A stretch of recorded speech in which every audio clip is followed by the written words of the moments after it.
السلام عليكم ورحمة الله وبركاته أصدقائي وزملائي الأعزاء، أخباركم إيه؟ يا رب تكونوا بخير. إن شاء الله النهاردة هنتكلم عن معلومة جديدة.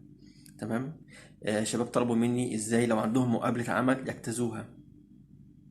في الفيديو ده هنعرف كل حاجة، إزاي يجتاز المقابلة بتاعته وإزاي يبقى ضامن بإذن الله الشغل بتاعه كويس. بس يا ريت اللي بيشوفني لأول مرة يشترك في القناة، ما يبخلش عليا. ولو سمحتوا لو الفيديو عجبكم يا ريت تدوسي إعجاب، ولو عندك أي تساؤل اكتب لي في التعليقات وانا هرد عليك. بسم الله الرحمن الرحيم. تعالوا مع بعض يا جماعه هنتكلم عن اجتياز المقابله في اي شركه توظيف او اي مكان هشتغل فيه. في ناس كتير بيصادفهم الحاله دي، بيبقى عندهم تاني يوم الصبح عندهم مقابله، بيبقى بقى النهارده بيبقى الليل دوت مقضيه في رهبه خوف، مش عارف يعمل ايه، لدرجه انه مش عاوز يروح اساسا يحضر المقابله من خوفه، سواء ولد او بنت، مهندس او مهندسه. كويس. بتلاقي انعدام في شخصيته، يعني بتلاقي ان هو اساسا قلقان، خايف، خايف صاحب الشركة او الاونر او المهندس اللي موجود الاقدم او المدير اللي هيسأله في سؤال وهو ما بيقدرش يحل السؤال او يجاوب السؤال، فيبقى فاشل في نظره فيترفض. كويس. وفي ناس كتير بتبقى معلقة آمال على الوظيفة دي أو الشغل ده. طبعا الحال زي ما احنا عارفين إن الواحد ما بيصدق يلاقي شغل، فشيء بديهي لما بيلاقي مكان أو ما بيسمع بيبقى فيه انترفيو، فبيبقى قلقان أساسا من المقابلة، إن هو بيبقى رايح قلقان. كويس. ولو سمع بس إن في عندك انترفيو بكرة بيبقى هو أساسا خلاص بقى، بيبقى هو رد فعل تلقائي ان هو في انترفيو يبقى في اسئله، يبقى انا هفشل في السؤال، يبقى انا مش هعرف اشتغل، او الوظيفه دي مش هتكون ليا. لا، الموضوع بسيط خالص. زي الانترفيو زي الامتحان، زي ما قلنا في الحلقه السابقه ان احنا لازم يكون عندنا استعداد نفسي ان احنا رايحين يوم امتحان، فالرهبه تزول لما نسأل اللي قبلنا ونعرف السؤال كان ازاي، ونعرف اجراءات الامتحان نفسها كانت ازاي، والزمن قد ايه، ونوع الاسئله بتبقى عامله ازاي. فده كله كفيل ان رهبه الاسئله نفسها ورهبه الامتحان تروح من عندنا. نفس الحال مع المقابله. يا جماعه ببساطه اللي قاعد قدامي ده كان زيي، اللي قاعد قدامي بيمتحني كان في يوم من الايام قاعد على نفس الكرسي بتاعي وبيتسأل. الموضوع مش بسيط، مش صعب، اسف. الموضوع مش صعب خالص. حط في نفسك اللي قاعد قدامك ده كان من سنة من السنين كان قاعد في نفس الكرسي بتاعك وبيتسأل. شيء بديهي، هو اساسا عاوز يعرف ايه.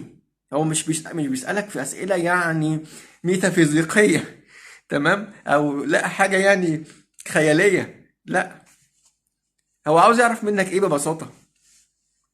الراجل اللي قاعد يمتحنك ده ليه هدف تاني خالص بعيد عن الأسئلة اللي هو بيسألها. الراجل ده عاوز يعرف شخصيتك، عاوز يعرف انت لبق ولا لا، عاوز يعرف انك انت عصبي ولا لا، عاوز يعرف انك انت رد فعلك سريع ولا لا. كويس. عاوز يعرف ان انت عندك خلفية في المجال بتاعك ولا لا اللي انت داخل عليه، لان ناس كتير جدا داخله على مجال ممكن يكون مش مجالها. كويس. وحاجة مهمة لازم اقول لكم عليها يا جماعة، الصراحة والوضوح من الاول. تعرف المجال بتاعك قول اعرف واشتغلت في المكان الفلاني والفلاني والفلاني. ما اشتغلتش حضرتك والله دي اول مرة، بس نفسي اشتغل وادخل المجال ده واخد خبرة، والبركة في حضرتك. تمام. يبقى اللي قدامك خد فكرة عنك ان انت اول مرة تدخل مجال، وخد فكرة اهم عنك انك انت صريح وواضح من الاول. تمام. لكن هتبقى متذبذب، لا حضرتك انا اشتغلت كتير، ده انا بقالي سنين في المجال ده، وده انا دايس الدنيا كلها في الشغل. بسؤال واحد بسيط هيعرف انك انت اساسا ما تعرفش حاجة في المجال. اول حاجة هيبقى شكلك وحش جدا، تاني حاجة ان الشغل خلاص ضاع منك، والسبب انت ما كنتش صريح من الاول، ما كنتش صريح من البداية. كويس. فيا ريت تكون واضح مع نفسك، تكون صريح مع نفسك قبل ما تكون صريح مع اللي قدامك. اللي قدامك مهما كان ده زيه زيك، لسه قايل لك من شويه انه ده كان من سنه من السنين كان قاعد مكانك وبيتسأل برضه. كويس. فهو اصلا مش هيديك اسئله تعسفيه. هو ملوش مصلحه ان انت ما تشتغلش. الارزاق بيد الله سبحانه وتعالى. كويس. لو ليك نصيب تشتغل هتشتغل غصب عن اي حد ليه نيه انك انت ما تشتغلش. دي بتنزل لنا من سابع السماء. كويس. يبقى انت شيل من بالك فكره ان اللي قاعد قدامك ده عاوز يسقطك. لا، مش كده خالص. انت من جواك تكون واضح وصريح، هادي خالص. اه يا فندم، انا ما اشتغلتش خالص للاسف، لكن انا حابب اشتغل في المجال ده واكون محترف واكون ماهر في شغلي. واريد حضرتك تديني الفرصه ان انا اشتغل واثبت لحضرتك واثبت لنفسي ان انا كويس، وابني هدف لنفسي جوه الشركه مع حضرتك. يبقى الجمله دي المهندس او المدير عرف منها كذا حاجه. اول حاجه عرف انك انت صريح وواضح ودغري. عرف منها ان انت امين في كلامك. عرف منها قد ايه انت لبق في كلامك. عرف قد ايه ان انت محدد، كلماتك محدده على الهدف بالظبط. يبقى شوف دلوقتي انا بعت 4 رسائل في جمله واحده، وصلت للشخص اللي قدامي، واستقبلها وحللها وعرف منها ان انا اقدر اشتغل. بالرغم من انا قلت له ايه، بالرغم ان انا قلت له انا ما اشتغلش قبل كده، بالرغم ان انا قلت له انا مش محترف في المجال ده قبل كده، بالرغم ان انا قلت له انا عاوز اتعلم من الصفر، لكني كنت واضح وصريح. كويس. حته العلام من عدمه دي هتعرفها بعدين. احنا مش كل حاجه عارفينها، احنا كنا بادئين من تحت الصفر. كويس. وتعلمنا. كويس. تمام. يبقى دلوقتي اكون واضح وصريح في المقابله بتاعتي، اقعد عندي ثقه في نفسي، حتى لو مش عندي خبره في المجال قاعد ثقه عندي، واثق في نفسي وانا قاعد في الثبات. كويس. مش مهزوز، لانه اساسا مش هيقول لي اي حاجه تعجزني يا جماعه. احنا ليه خايفين من الانترفيو مع انه اسهل ما يكون؟ الراجل عاوز يعرف انطباعي عن الشغل، هتستحمل الشغل ولا لا. لما بتيجي تشتغل تحت ضغط عمل بتبقى عامل ازاي، عصبي ولا مش عصبي، بتدخن ولا مش بتدخن. كويس. حاجات كتير بعيد خالص عن المادة او المجال اللي انت هتشتغل فيه، لكنها ملمة بالمجال اللي احنا هنشتغل فيه. ازاي الكلام ده؟ بمعنى احنا دلوقتي نزلنا عند عميل، العميل في 50% أو 40% من العملاء بيبقوا عصبيين، متنرفزين من قبل ما نروح لهم. كويس. إما المشكلة الحشرية اللي عندهم صدعتهم لدرجة إن هم متنرفزين، إما المعالجة بتاعتي ما كانش فيها حل جذري، فبرضه كان صداع بالنسبة للعميل فرجع عليا وهو متنرفز قوي عليا. كويس. فما ينفعش في الحالة دي أنا أتنرفز على العميل، ما ينفعش. لازم أنا أمتص غضب العميل، أهديه خالص وأبدأ أشتغل عليه، أهدي أعصابه وأبدأ بقى أقول له إيه الحل، وأقول له إن ده طبيعي، وأعرفه إن دي أساسا بديهيات الشغل، كن فيكون عند الخالق سبحانه وتعالى. كويس. دي حشرة، كائن حي، ببدأ أقلل من كثافتها لحد ما أوصل بيها للحد الأدنى. الحد الأدنى اللي هي موجودة لكنها مش ملحوظة. ده بالنسبة للأماكن المفتوحة، مطعم، شركة، مصنع، الحاجات دي كلها. كويس. العميل مش فاهم الكلام ده، فالعميل قلقان. العميل اداك مقابل مادي، فعاوز المقابل المادي ده ما يشوفش أي حشرة. كويس. لازم من البداية، من قبل ما اشتغل مع العميل، أبقى معرفه إيه اللي هيحصل بالظبط، عشان لما يلاقي حشرة يبقى عارف ده المهندس فهمني. كويس. فالمقابلة، لما بقعد في المقابلة المهندس بتاعي وهو بيمتحني بيعرف مني أنا عصبي ولا لأ. لو هو كلمني كلمة علشان يعصبني ده بهدف علشان يعرف رد فعل بتاعي، هبقى عصبي ولا ابقى هادي وبتكلم بهدوء اعصاب. كويس. معنى ان انا هادي دلوقتي قدام المهندس بتاعي يبقى هبقى هادي مع العميل، يبقى مش هيبقى في مشاكل.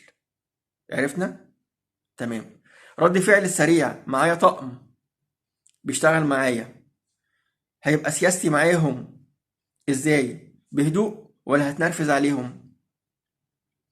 في مشكلة حصلت أو مشكلة استجدت، هعرف أغير من الخطة بتاعتي وفقا للظروف الجديدة ولا لأ؟ يبقى لازم يكون رد فعلي سريع. اللباقة، هعرف أتكلم مع العميل بأسلوب محترم ولا بقى هتكلم بقى وهتعصب عليه وصوتي يعلى عليه، وصوتي يعلى عليه يعني يديله راح. لو انا عليت صوتي على العميل وكلمت باسلوب غير لائق يبقى كده اديله راح، لان العميل هيقفل معايا خالص. هيقفل معايا يعني هيقفل مع الشركه زي ما احنا عرفنا. اي مندوب رايح من شركته للعميل ده بيتكلم باسم الشركه كلها. لو المشكله لو المندوب ده او المهندس ده اتكلم باسلوب وحش يبقى الشركه كلها اتكلمت باسلوب وحش. يبقى شكرا، شوف شركه تانية. كويس، يبقى انا قاعد بتسأل في المقابله بتاعتي. المهندس الأقدم مني أو اللي بيسألني أو الأونر بيبقى ليه وجهة نظر تانية بعيد خالص عن المادة والمجال. احنا اتفقنا حتى لو انت صفر معلومات احنا هنعلمك وندربك. انا عاوزك عشان اعرف منك مهارات خاصة. المهارات الخاصة دي بتبقى مهارات شخصية. المهارات الشخصية دي هتبقى معاك على طول وملازمك على طول. طول حياتك المهارات دي موجودة. انا كأونر انا عاوز المهارات دي اللي انا اساسا قاعد بمتحنك فيها. احنا مش بنخترع ذره في المقابله. مش بديك اسئله تعسفيه. مش بقول لك كام نجم فوق في السماء، كام حبه رمل تحت في الارض. لا، الموضوع ببساطه اسمك، سنك، ساكن فين، تمام، اشتغلت اخر مره فين، الراتب بتاعك كان قد ايه، بتدخن ولا ما بتدخنش. كويس، يبدا السؤال يجيب سؤال، السؤال يجيب سؤال. تمام. يبقى ما نبقاش متنرفزين، نبقى هاديين. الصراحة الصراحة الصراحة أهم حاجة في المقابلة الشخصية، الصراحة والوضوح. لأن لو كدبت النهاردة في المقابلة بكرة هتتكشف. ما هو أنت معاهم على طول كل يوم. النهاردة كدبت بكرة هتتكشف. هيقولك مع السلامة. أنت كدبت من الأول يا ابن الناس، يبقى خلاص ما تقدرش، ما أقدرش أكمل معاك. خلاص. دي الأسئلة المتبعة واللي مفروض اي اونر او مهندس مدير بيسأل فيها، بيعرف المهارات اللي هيكتسبها من الشخص اللي هيشتغل معاه. لكل واحد فينا ليه طباع ومهارات اكتر او غير شخص تاني. انا مثلا اتميز مثلا اللي بعرف اتكلم، واحد تاني بيتميز ان هو بيعرف يخطط، واحد تالت بيتميز ان هو عنده هدوء اعصاب، واحد رابع عنده بعد نظر. كل واحد ليه مهارة. دور الاونر ان هو يكتشف المهارات دي فينا. تمام. هو بيبقى عامل زي الميكروسكوب، بيحلل اللي قاعد قدامه ويقدر يوظفه في المكان المناسب ليه. كويس. يبقى بعيدا خالص انك انت تجيب مرجع او تجيب كتاب او تجيب عدة كتب في ليلة الانترفيو علشان تذاكر، ما تبقاش قلقاك. احنا بنبقى اسئلة عامة. القشور، انت هتشتغل في مجال ايه؟ كويس. اشتغلت في المجال اشتغلت، ما اشتغلتش في المجال انا حضرتك لسه بادئ جديد وعاوز اتعلم تحت قيادة حضرتك. كويس. الامانة دي هترفعك قدام العميل، هترفعك قدام الاونر او المهندس او المدير اللي موجود بيمتحنك. تمام. بس ده كل الموضوع. اسف اني كنت طولت عليك. يا رب يكون الفيديو عجبكم، ويا رب بعد اذنكم ما تنسوش الاعجاب، ما تنساش الاشتراك علشان يوصلك كل جديد. ولو في اي اسئلة عند حضرتك يا ريت تكتبها لي وانا هرد عليها. السلام عليكم ورحمة الله وبركاته.